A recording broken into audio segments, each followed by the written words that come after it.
Pauline Guéfragno, je suis chargée d'études donc au Cariforef. En termes de thématiques de travail, elles sont assez diverses parce que je traite à la fois des données sur les métiers, sur les secteurs d'activité, sur la formation.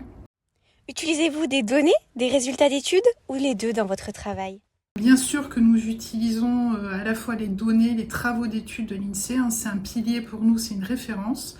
Les données brutes, entre guillemets, pour nous, c'est un matériau de premier plan qui va venir nourrir nos sites de data visualisation, nos tableaux de bord, nos diagnostics. Pouvez-vous expliquer comment les données de l'INSEE sont exploitées dans vos études ou mobilisées sur votre site internet? On va accompagner cette donnée d'un rédactionnel puisque ça nourrit une analyse complète. Donc ça va être souvent sous forme de référence littérale. On va citer l'objet de notre référence. Ça, on y tient vraiment à citer nos sources de manière très explicite. Et ça va être aussi les sources statistiques de premier plan qui vont venir nourrir avec d'autres sources nos outils de data visualisation. Quels sont les principaux indicateurs que vous utilisez fréquemment dans votre travail et pourquoi sont-ils pertinents pour vos analyses? Alors, personnellement, les sources que j'utilise le plus de l'INSEE, ça va être le recensement de la population, notamment les exploitations secondaires qui traitent de l'emploi, des caractéristiques de l'emploi et de la formation, des actifs notamment, et la base tous salariés, qui est un retraitement en fait des données de la DSN, issues des entreprises, du déclaratif des entreprises.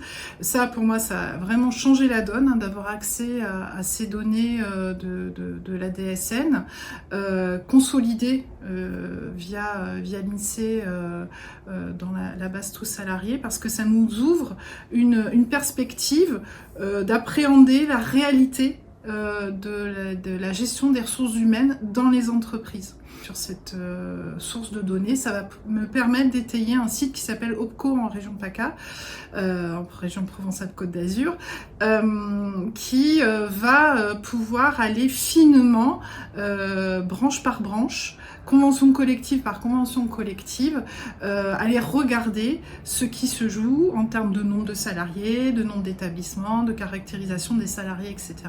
De quelle manière les statistiques de l'INSEE influent-elles sur les préconisations que vous formulez en matière d'emploi et de formation pour la région Provence-Alpes-Côte d'Azur? Ça va être des données qui vont être utilisées à différents niveaux. Ça va être des données qui vont nous permettre d'avoir une vision de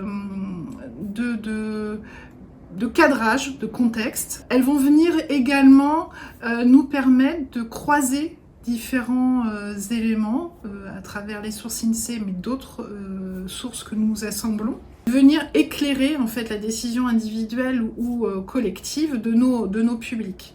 Ça va nous permettre aussi d'être en capacité de produire des analyses et des préconisations les plus précises possibles. Pouvez-vous partager un exemple concret où l'utilisation des données de l'INSEE a eu un impact significatif sur l'une de vos études ou préconisations?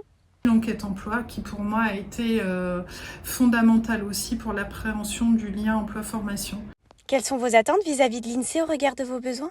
Alors qu'on maintienne ce partenariat historique dans l'avenir et qu'on poursuit nos collaborations étroites, je pense que ça peut même s'intensifier, d'être en capacité de mieux connaître les travaux engagés par chacun de nos structures. Puis peut-être un des apports, des coups de pouce qui nous permettraient d'avancer plus vite et mieux, ce serait d'accéder plus facilement aux données.